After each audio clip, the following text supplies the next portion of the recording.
Hello po mga kababayan, kamusta po kayo? Si Kamanong po inyong lingkod ay nagbabalik po muli at tayo po ay magsama-sama magkomentuhan dito po sa Tambayan Makabayan at sana po ay nasa maayos po kayong kalagayan. Magumpisa na po tayo mga kababayan. Ito po, komentuhan po natin yung mga ibinulgar po muli at pinatotohanan po ng ating mga ex-marine, ex-soldiers at pati po ang lumabas po. Ang lumabas na naman po na apat doon po sa mga marines ay pinatotohanan din po na kasama po sila sa mga nag-deliver ng male-maleta po. At pinatotohanan po nila na nakatanggap po at sila mismo nag-deliver dito po kay Saldico, ay kay Martin Romualdez na tinatawag na tambaluslos ng Vice President at kasama po si Erwin Tulfo at ang COMELEC chairman po, mga kababayan, ay kasama rin po sa pinangalanan ng lumantad na bagong lumantad po na ex-marine at ex-soldier. Pakinggan po natin muli mga kababayan at komentuhan po natin. Mag-umpisa na po tayo. Good afternoon po. Then, ang sumunod po noon na experience ko sa pagde-deliver ay doon po kay COMELEC Chairman Charles Garcia. Magandang hapon po sa inyong lahat, mga kababayan, mga mamayang Pilipino. Ako po si Jeron Gaviria Valderrama. Bali po, tama po si attorney na kagaling po lang namin sa kadarating lang po namin dito sa Manila, galing po ng mga probinsya. Year 2009 po, bali pumasok pa ako sa Philippine Marine Corps hanggang 2011 po. At doon naman po kay former Congressman Eli Saldico, kay Boss Esi, nakapasok po ako doon ng July 22, 2024 hanggang end of December 2025. Sa loob po ng isang taon at 6 na buwan, ang mga narasan ko po na mga pagde-deliver ng mga mali-maleta na sinasabi ng aking mga kasamahan, unang-una po kay former speaker, dyan po sa 14 Nara Street, South Forbes Park po. Bali po, 2 beses po ako dyan nakapag-deliver. Yung una po, bali 3 po kaming sasakyan. Ako po yung security doon sa lead car na driver po noon, si Henry Wobina. Then nakasakay po sa akin yung 2 EA na sinasabi na aking mga kasama na sina John Paul Estrada at Mark Tiksay. 3 po kami noon. Ang nilalaman po noon is nasa 30 na maletas na ang mostly po karamihan doon ay puro large amount po. Then yung sumunod po doon sa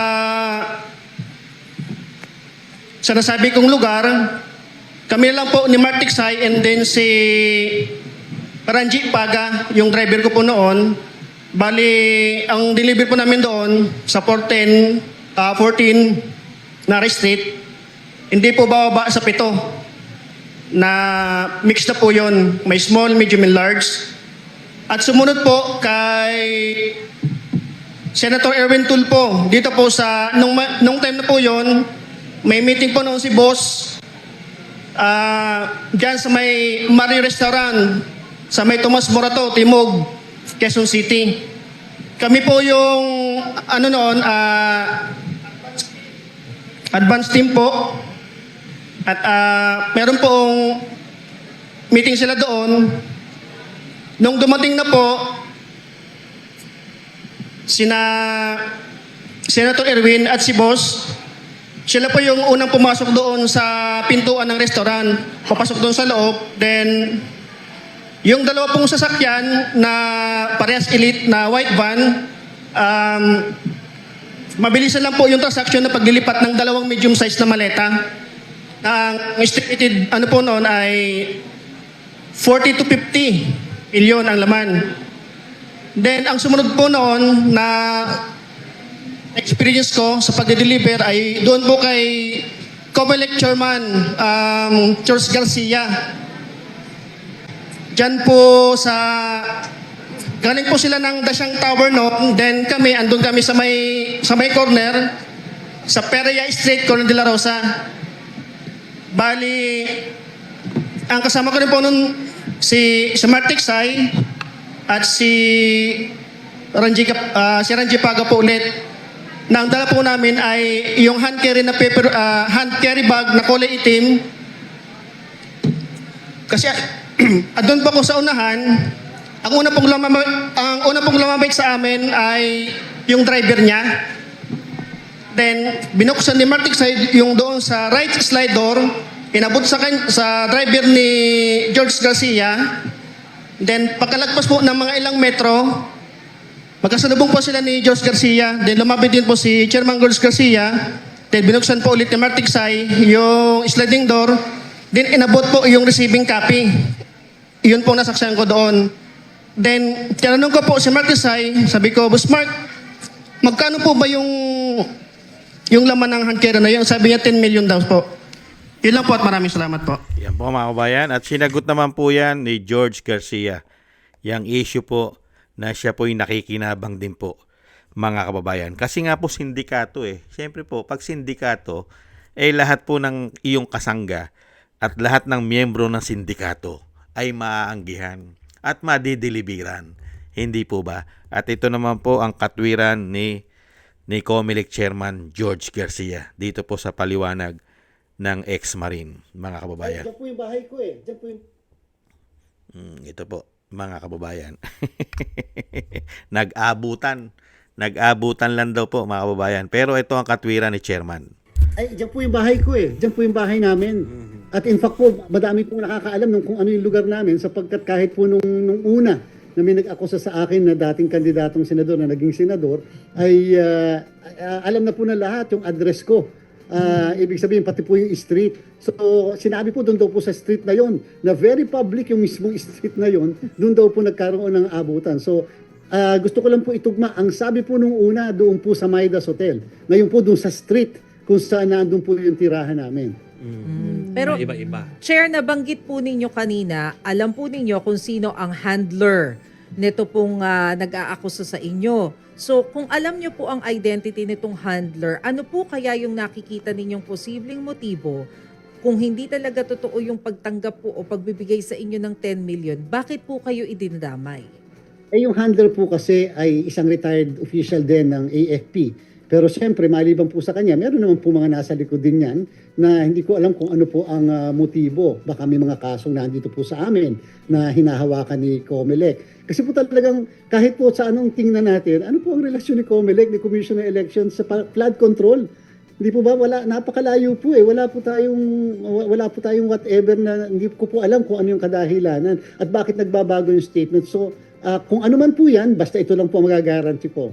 Kung sakasakali po na meron palang yung mga nasa likod ay merong kaso sa amin, huwag po kayong mag-alala at hindi po maapektuhan ang kaso nyo dito sa kung may silakbuman ng damdamin ng isang katulad ko, I'm even willing to inhibit kung makita kong yung pangalan ng tao ay nandun pala. Kasi para naman maging fair at the same time makapag-dispatch siya ang COMELEC na mga kaso na hindi po naapektuhan sa mga ganyang klaseng development. Yan po mga kababayan, ang katwiran po ng COMELEC Chairman. Mga kababayan, yan po ang katwiran. Pabago-bago raw po ng lugar. Ang tanong, bago-bago rin po ang delivery. Hindi lang naman isang beses kayata na deliveran. Yun po yung nasa black bag daw po, mga kababayan, dahil 10 million. Na-deliveran ka rin ng malete, ayon po sa ibang Marines na sila naman po ang isinamang mga escort o bodyguard. Hindi po ba? At ibang lugar naman po yung sinasabi doon sa dinilibiran kayo ng maleta. At ibang lugar na naman yan at malapit pala sa tahanan mo na inabot lang sa'yo, inabot sa driver mo at nakita ka rin nung mga panahon na yon nitong pong ating mga ex-marine. Parang ipinalalabas po yata ni George, mga kabayan. Isang beses lang, kaya pabago-bago po statement. Ibang tao po yung nag-deliver. At yung ibang tao naman po, yung ibang Marines, yun po yung nasaksihan nila dahil sila po nakapag-deliver din dahil marami sila eh. Marami sila. At hindi lang po isang beses sila nagdi-deliver. Magmula po nung mag-umpisa ang korupsyon.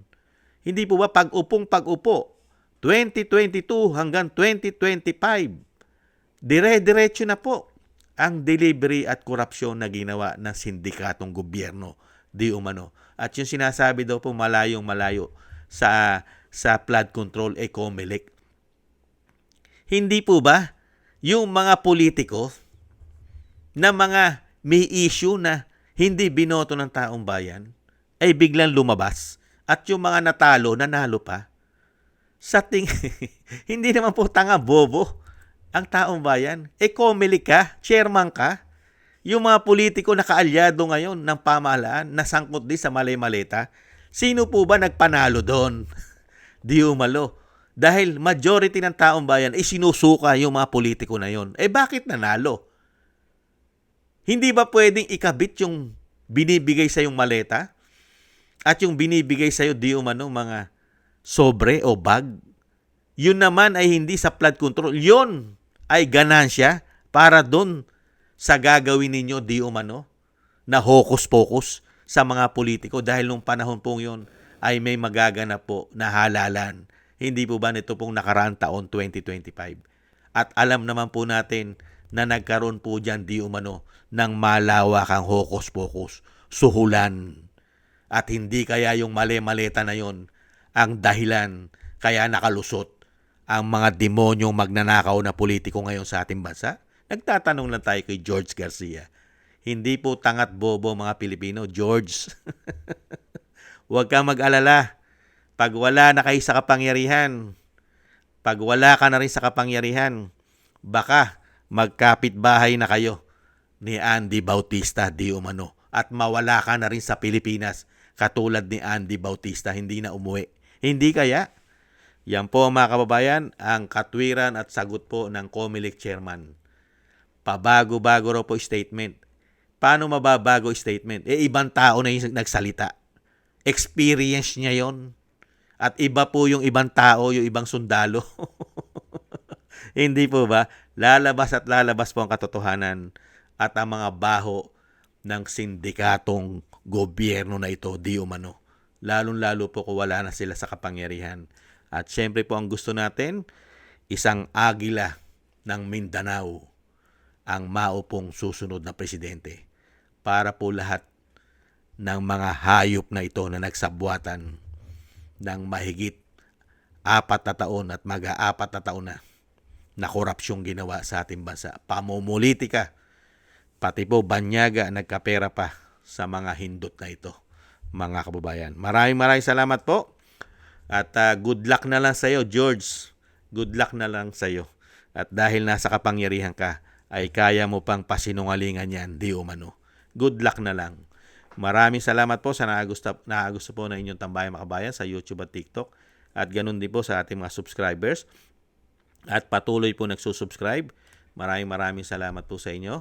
At ganoon din po sa mga nagko-comment, like, share, and subscribe. Thank you po. Shoutout po sa inyo lahat. At shoutout din po sa mga nagbibigay po ng tulong at biyaya.